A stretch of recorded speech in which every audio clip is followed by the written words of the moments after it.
So நண்பர்களே, நாம இன்னைக்கு டைட்டானிக் கப்பலோட போவோட பின்பகுதி வந்திருக்கோம்.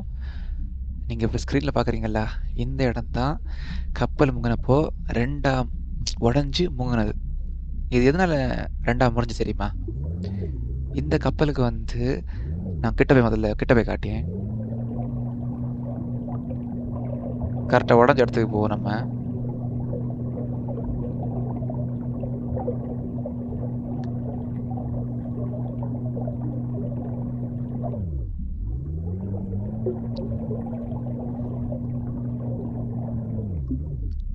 நான் பார்க்குறீங்கல்ல, இந்த கப்பலுக்கு வந்து சேஸ் கிடையாது சரியா? நீங்க இப்ப ஒரு வண்டி எடுத்துட்டீங்கன்னா, அதுக்கு ஒரு எலும்புக்கூடுன்னு சொல்லலாம். அந்த சேஸுங்கிறது. நம்ம மனுஷனுக்கு வந்து எலும்புக்கூடு இருக்குல்ல, இதே மாரி தான் வண்டிக்கு இப்படிப்பட்டதுக்கெல்லாம் ஒரு சேஸ் இருக்கும் சரியா? அதுக்கு மேல தான் வந்து அந்த இத பில்ட் பண்ணுவாங்க. இந்த கட்டமைப்பு சரியா? ஆனா இந்த கப்பலுக்கு வந்து சேஸ் கிடையாது.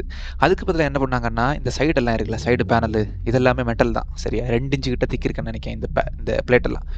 இந்த பேனல் கூடவே அதே சேஸ யூஸ் பண்ணிட்டாங்க. அப்படின்னா, இந்த கப்பல் வந்து அந்த அளவு ஸ்டடியா இருக்கணும்னு, உள்ள இருக்குல்ல இந்த கட்டமைப்பு, இதெல்லாம் மெட்டல் தான். அப்ப அதையே வந்து அதுக்கு வேண்டி யூஸ் பண்ணிட்டாங்க.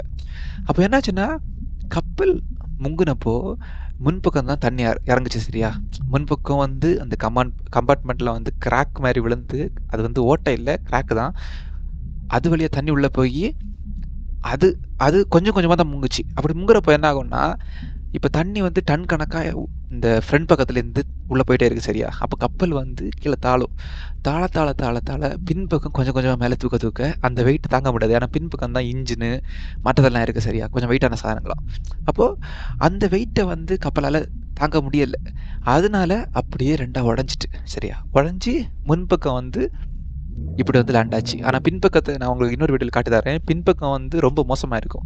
ரொம்ப டேமேஜ் ஆகி உருக்குலைஞ்சிருக்கும். ஏன்னா அது வந்து இந்த முன்பக்கம் லேண்ட் ஆனது வந்து இந்த தண்ணிய கிழிச்சிட்டு போறது வந்து ஹைட்ரோடைனமிக்ன்னு சொல்லுவாங்க சரியா? அப்படி அது போய் அப்படியே லேண்ட் ஆனனால ஸ்மூத்தான லேண்டிங்கு. அப்படியே வந்து மண் தரையில வந்து குத்தி அப்படியே மண்ல இருந்துட்டு சரியா? ஆனா பின்பக்கம் வந்து இந்த ஹைட்ரோடைனமிக் கிடையாது. ஏன்னா பின்பக்கத்த நீங்க நீங்க அந்த நெக்ஸ்ட் வீடியோல பார்த்தாலே தெரியும் சரியா? இன்னொரு வீடியோல நான் அத காட்டி தர்றேன். அப்பதான் உங்களுக்கு புரியும். அதனால பின்பக்கம் வந்து தரையில லேண்ட் ஆனப்போ ரொம்ப டேமேஜ் ஆயிட்டு சரியா? அப்படிதான் இந்த கப்பல் வந்து ரொம்ப சேதானது. நீங்க பார்க்குறீங்களே, இதுல பார்த்தாலே தெரியும். ஃபுல்லா இரும்பும் இது மட்டும் தான் இருக்கும். நெக்ஸ்ட் வீடியோல வந்து நான் இந்த கப்பல் எப்படி முங்குச்சு, அத வந்து நான் கிளீனா எக்ஸ்பிளைன் பண்றேன் சரியா?